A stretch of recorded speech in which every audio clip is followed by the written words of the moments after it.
Absolutely. So the right answer is C. It's a framework.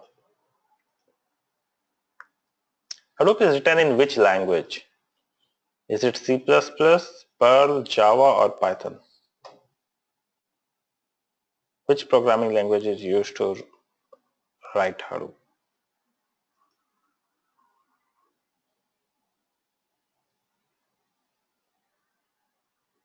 Okay, Priyanka, what do you think?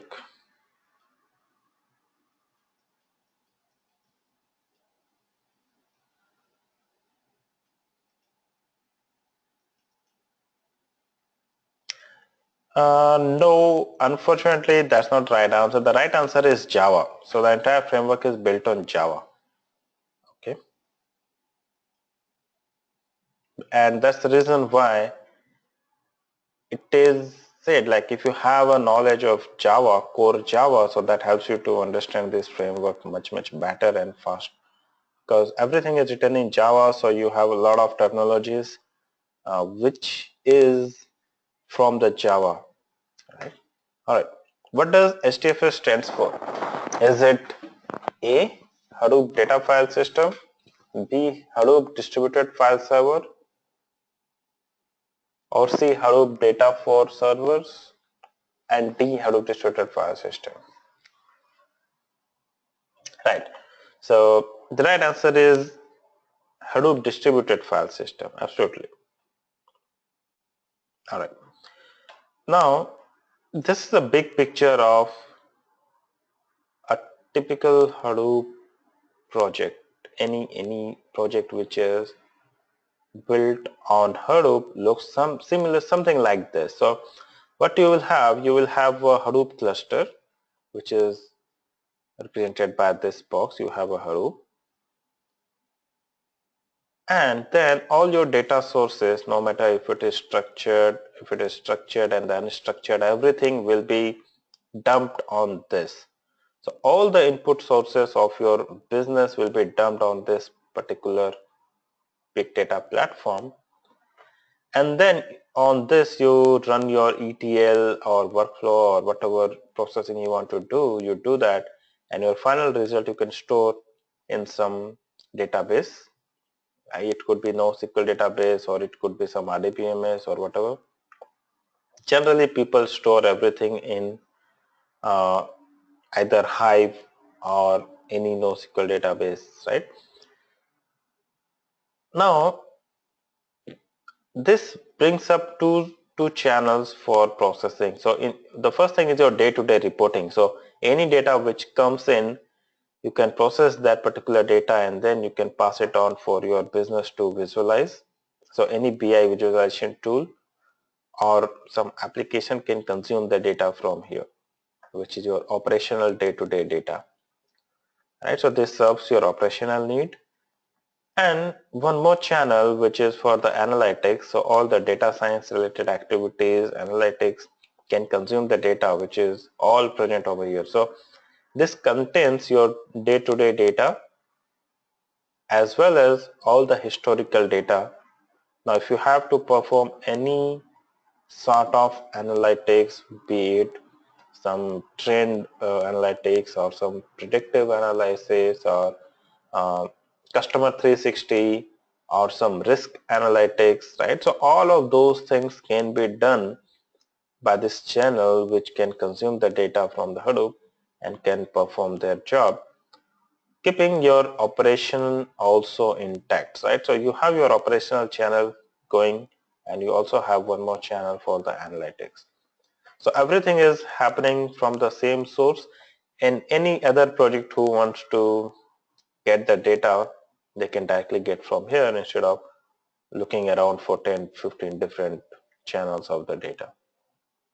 So that's what any of the big data project would look like. You will have to dump all your sources at one channel and make all your consumers to consume from it. So it's a central repository of your data. Any questions on this?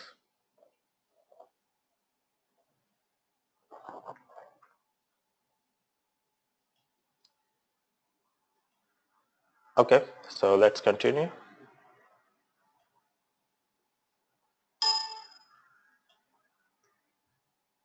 Okay. Now comes the assumption part. Now, Hadoop, we discuss about features, prompts, and all of that. Assumption is also very, very crucial to understand. There are some assumptions that we have to do in Hadoop. The first assumption is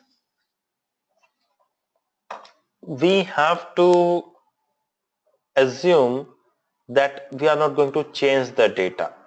What it means is, let's say I have dumped some data in HDFS. So HDFS does not support modification. So you cannot go and update. Like if you are from a RDBMS world, you know, like anytime you can go and update your data. Right? So any update query will go and change your data. But Hadoop HDFS file system is not a database, so you cannot update your data. Now all the applications that you have to deal with comes with an assumption like you are not going to update your raw data. If you have to change anything, so you have to, in your raw data, if you have to change anything, so you have to again delete that data and again load the updated data. That's how it works. So HDFS does not support the updates. This is one assumption that you have to keep in mind. And that's the reason why the applications that need write once and read many access model, they work for this particular model, right? So any application which needs write once, so once you dump the data, and you can read it many times, but you don't have to, update or change the data many times. So write once, read many is the access model which Hadoop supports, and it is based on the assumption that you are dealing with the big data. So if you are going for Hadoop with some, let's say 100 GB of the data, it doesn't make any benefit for you. So it is not designed for a smaller data set. Say for example, you have a database table which is having a data of, let's say 10 gigs or 20 or let's say 100 gigs, and you are doing something on it, and you let's say that process is taking, assume 1 minute to give you the result.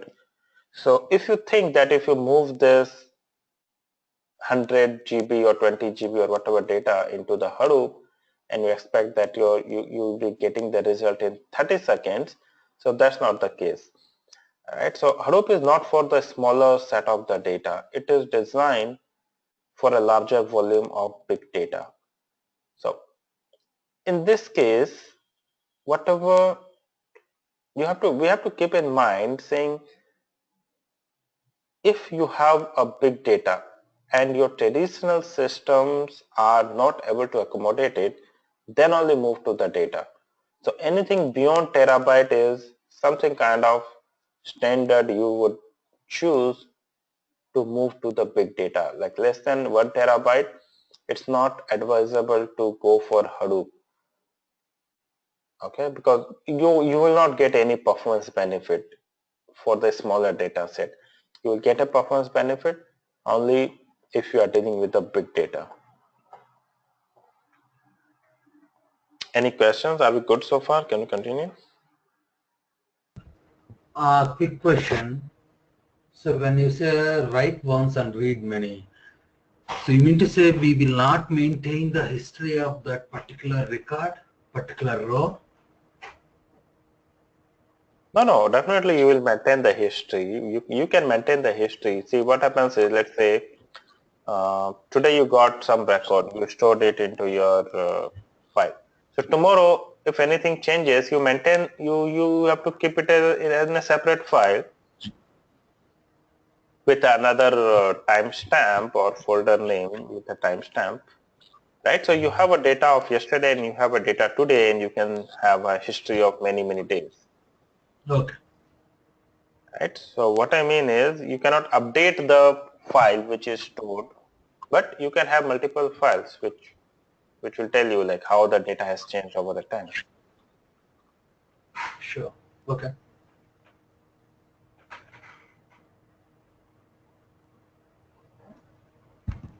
All right.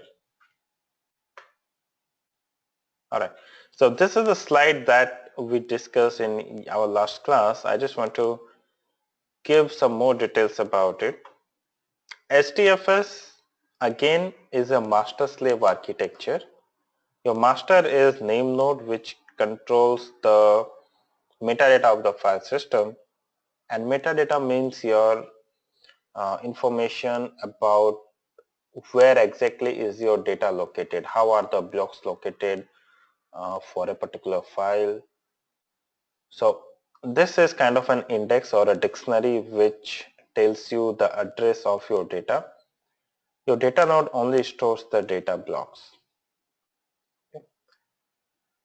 And one more thing which they do is they send the block report. So if this data node is storing, let's say 20 data blocks, so it will be sending the report saying, okay, I have these 20 blocks. All of them will be sending the request, and there's a constant communication which happens between master and these slaves. The processing part is a map reduce. So again, you have the same thing. You have some master component which will get the input request. It will break it down into a smaller task, and it's going to divide it across different slaves.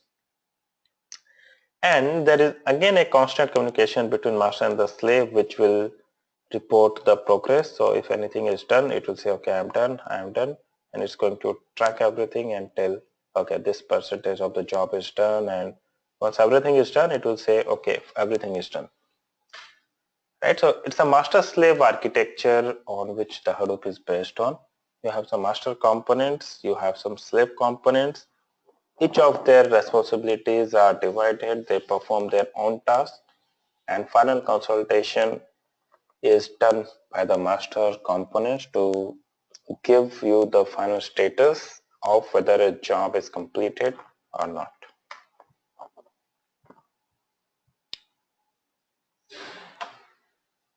So what do you have?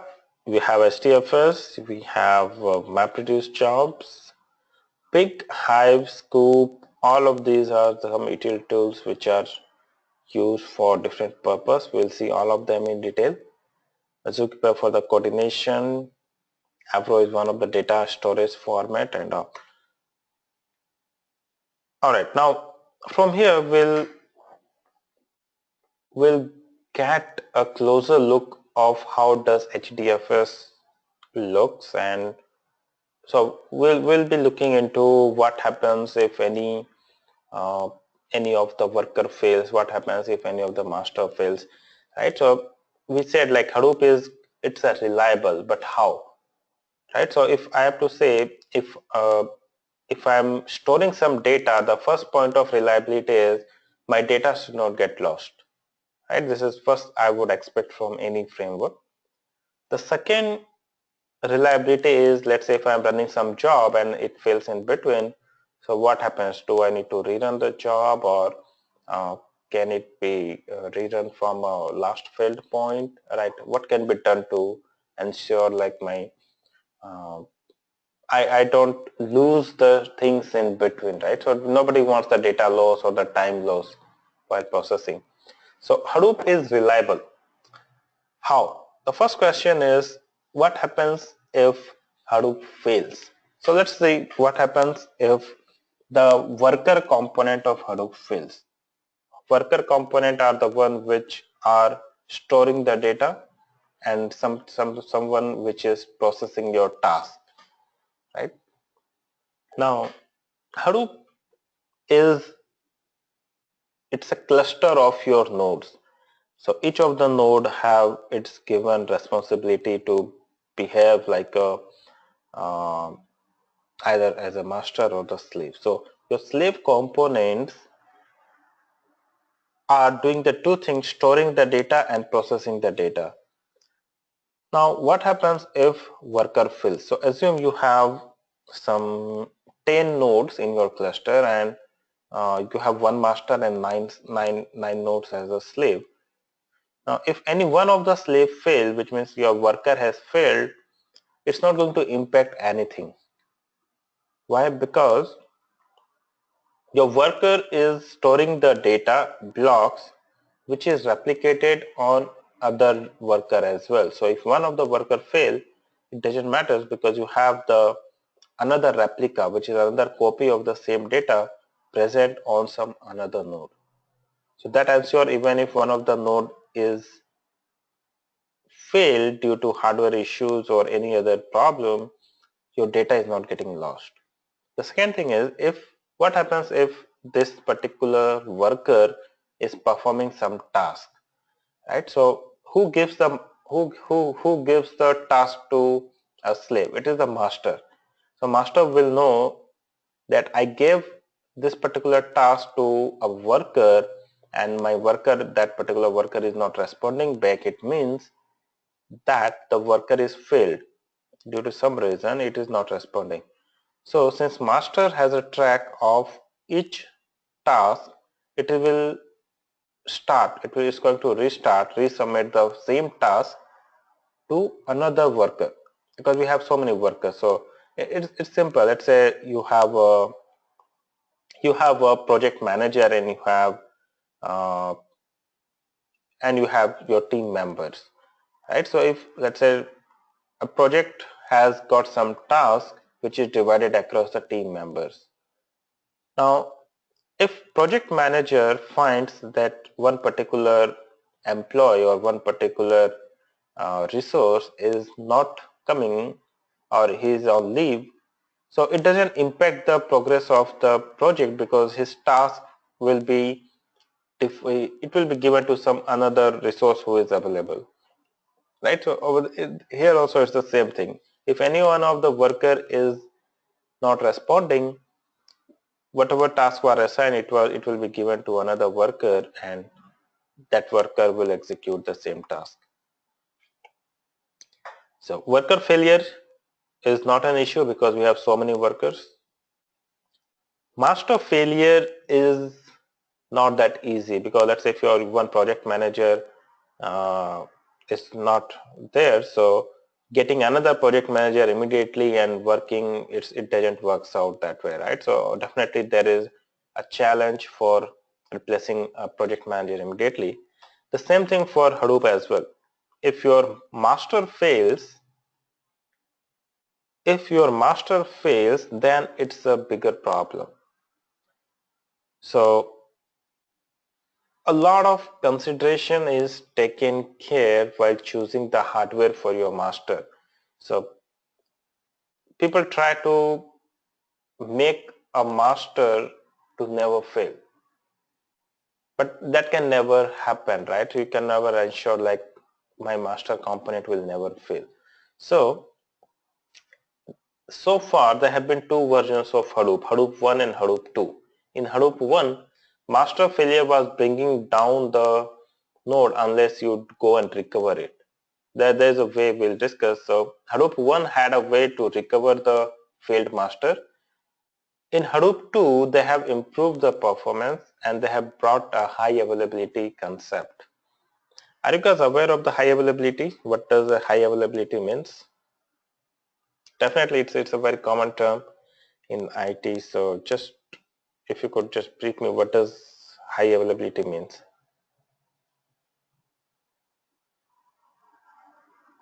Anyone? What do we mean by high availability?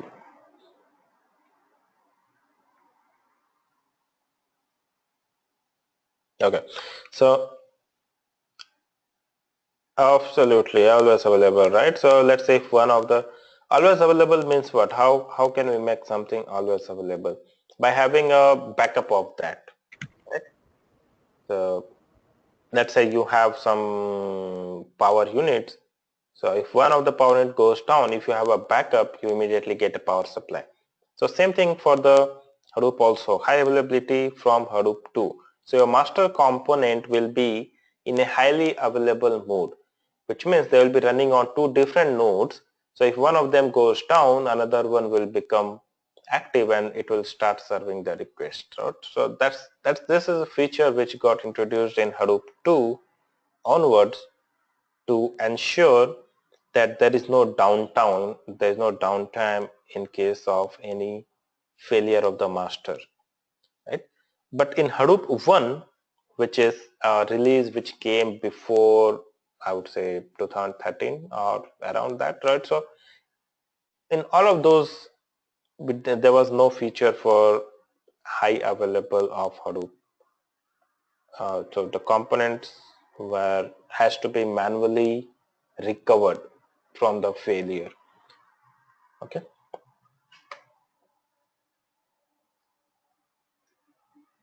Are we good? Any questions? All right.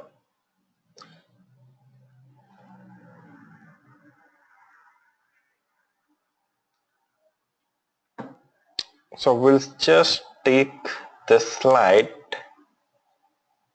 Now what happens? Uh, we discussed like Hadoop is based upon divide and conquer. So divide and conquer means you have to first divide your data into smaller units, right, while storing itself. So what Hadoop do, by default, it stores the data as a blocks of the data, smaller blocks of the data. So assume if I give a file of uh, 1 gigs, 1 GB of the file, so it's not going to store the entire 1 GB as in one particular node. What it's going to do is it's going to break it down into the blocks of the data. So each block size is configured, but there are some default values. So 64 MB is the one that we had in Hadoop 1. In Hadoop 2, they have made it as 128 MB. So each block will be of this size, and it will be stored as the block format, and each of the block will be replicated by the replication factor. Okay, so there are two terms we are introducing here which are very, very important in Hadoop.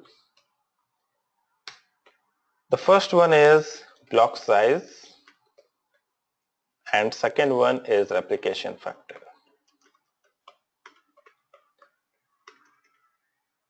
Okay, these are some of the properties that we can configure. The block size is 64 MB in Hadoop 1, because this type of questions, it come many times, people ask at different platforms. 128 MB in Hadoop 2. So Hadoop 1 and Hadoop 2 are two different versions. Hadoop 2 is the latest version. 128 MB is the default block size. So any file you store will be stored in a blocks of each 128 MB. And these are the physical blocks. So actual size of your chunk of the data which is stored will be 128 MB. And then there is a replication factor, which means copy of your data, copy of the data. And by default, it is 3. Right? So any file, let's assume you have a file which is,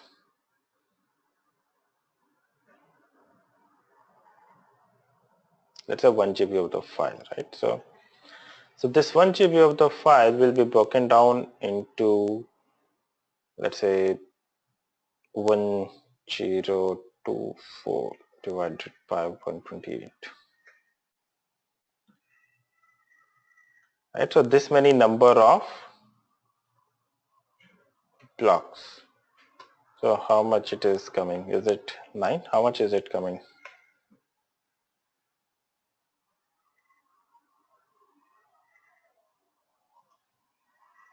Or it should be 10, I think. 10 blocks, kind of. Let's say 10 blocks, okay? Now, each of the 10 blocks will be distributed across the different nodes in the cluster. And then, since you have a replication factor, so it's going to be multiplied with 3, which is the replication factor. So total number of the blocks will be 30 blocks, how the data will be stored. Now this 30 blocks of the data will be distributed. So assume if you have a node, if you have a 3 node cluster,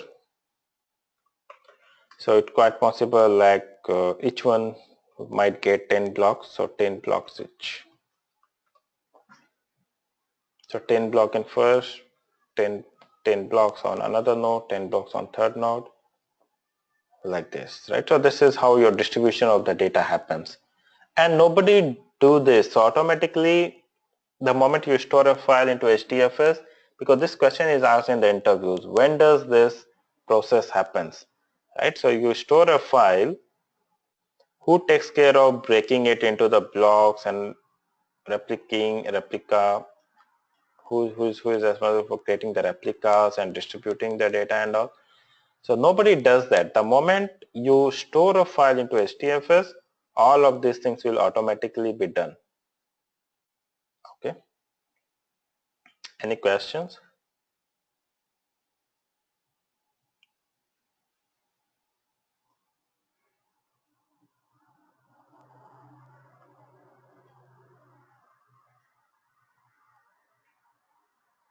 Right. And what is very important is, since your data is distributed, I'm seeing 30 nodes or 10 block each, but which one stores what? Nobody knows, right? So then you have a name node, which is the master. Name node will contain it's going to contain the metadata. And this metadata is nothing but metadata of the file system, which tells you which block went to which node. Right? So that information is controlled by the master, and anybody who wants to look into the data has to go through the name node. So name node will tell you, okay, this particular file has so many blocks and they are stored on this particular node. Right? So it's the index of your file system. It stores the metadata or the uh, index of your file system.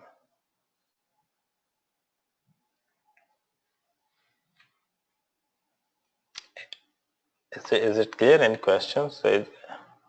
Are we good so far?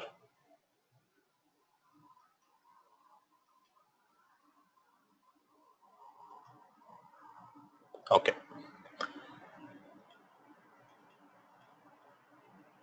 All right. Perfect. So we'll take a break on this session because it's the first session. So we'll make it a little smaller for today, and from the next class, so we'll try to make it at least 2 hours. So we can and what you can do is, once you there are some materials which I can share with you. So once you get enrolled, Hitendra can inform me and I will be sharing you some materials which will have some assignments. You can go through them, and that will help you to understand this in a much bigger picture.